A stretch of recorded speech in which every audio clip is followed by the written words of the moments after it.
baroların insan hakları ve temel hak ve özgürlüklerde, hele ki Türkiye'de son dönem içerisinde gerçekleşen kadınlara yönelik şiddet, kadınların kaybedilmesi noktasındaki ciddi sorunlar ve ülkedeki yürütülen soruşturmalardaki muammalar nedeniyle baronun ancak ve ancak dosya kapsamında kendilerine yardımcı olabileceğini, delillerin karartılmadan bir an önce delillere ulaşılması gerektiği, kayıp bir kişiye ulaşmanın aslında zamanla bir yarış olduğunu belirttik ve bu anlamda arama faaliyetlerinin sıkı tutulmasını gerektiğini belirttik. Tabi savcılık makamı bizlere detaylı açıklama yapmadan her zaman göle yönelik yoğun bir arama faaliyeti yürüttü.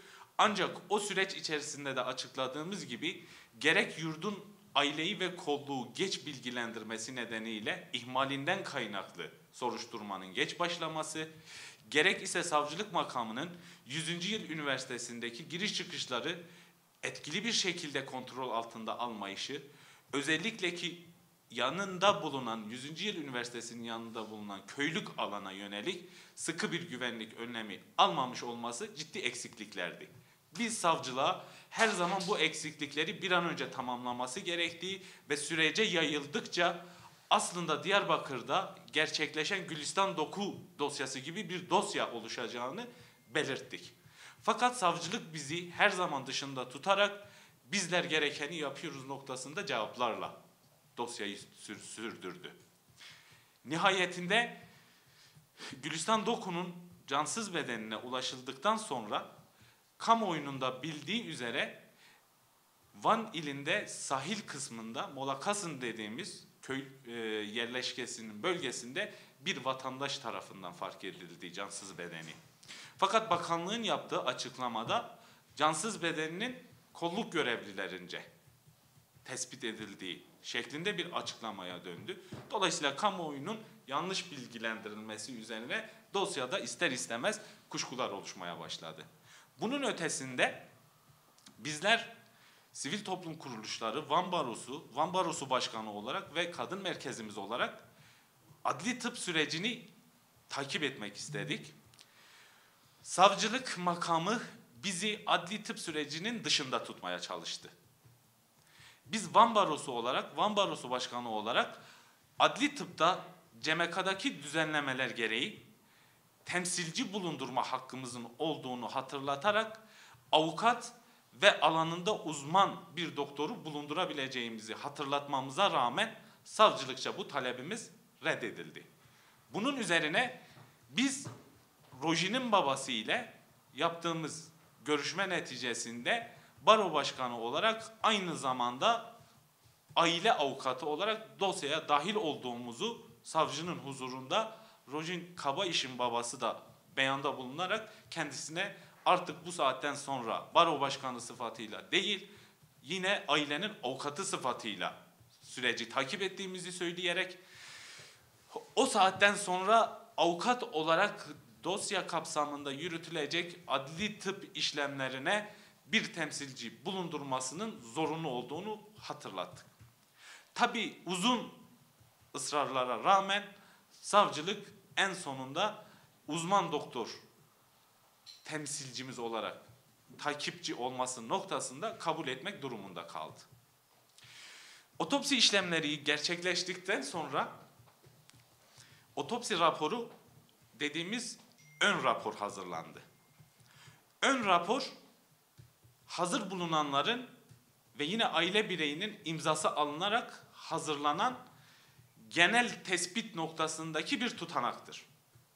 Bu tutanak tutulduktan sonra ailenin avukatına, yine ailenin talebi üzerine aileye verilmesi gereken evraklardadır. CMK 135. madde açıkça düzenleme yapmıştır. Dolayısıyla CMK'daki hükümlere göre bu rapor dosyada gizlilik kararı olsa bile ailenin talebi üzerine, avukatının talebi üzerine kişinin kendisine ve avukatına verilmesi gereken zorunlu belgelerdendir. Fakat savcılık akşam otopsi sonrası yarın talebinizi değerlendireyim demesine rağmen bugün çeşitli basın yayın organlarında bu raporun, ön raporun aslında piyasaya sızdırıldığını fark ettik. Ve maalesef o ön rapor ise gerçek bilgilerle değil, yanıltıcı bilgilerle kamuoyuna sunuldu. Biz bu aşamada her ne kadar yayın organlarında Rojin Kabaiş'e yönelik bir darp, delici ve yaralayıcı bir iz ve yine kemik kırığı olmadığı yönündeki raporun öncelikle yanıltıcı olduğunu belirtelim. Evet, yapılan otopside kemik kırığı olmadığı doğrudur, delici bir durumun tespit edilmediği doğrudur. Ancak darp olmadığına yönelik söylem gerçeği yansıtmamaktadır. Buna yönelik özellikle otopsiyi takip eden gözlemcimiz de ileriki süreçte gözlemlerini raporlaştıracak ve bunu biz kamuoyuyla da paylaşacağız. Tabii ki bu ön rapor kesin bir nitelik taşımayan genel bir tespittir. Varsa bir bulgu bu nihai rapor üzerine netleşecek, kesinleşecek bir durumdur. O yüzden bugün kamuoyunu yanlış yönlendirerek olayın sanki bir intiharmış algısı yaratılması yanlış olduğunu bir kez daha belirtiyoruz. Biz savcılık makamına, yetkililere sizler aracılığıyla da şunu belirtmek istiyoruz. Siz bu süreci sadece ve sadece intihar üzerinden değil, her türlü şüphe ve ihtimali göz önünde bulundurarak yürütmek zorundasınız. Ve yine savcılık makamının yapmış olduğu işleyişteki usulsüzlüklerini de hatırlatarak bugün sosyal medyadan da bir açıklama yaptım. Şunu net olarak belirttim. Soruşturma dosyasına gölge düşmüştür.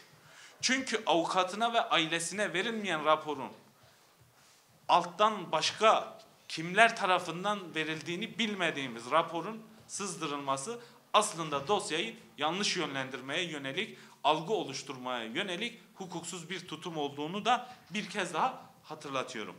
Bugün savcılıkla yaptığım görüşme üzerine yazılı başvuru yaptım. Dosyayı inceleme talebinde bulundum.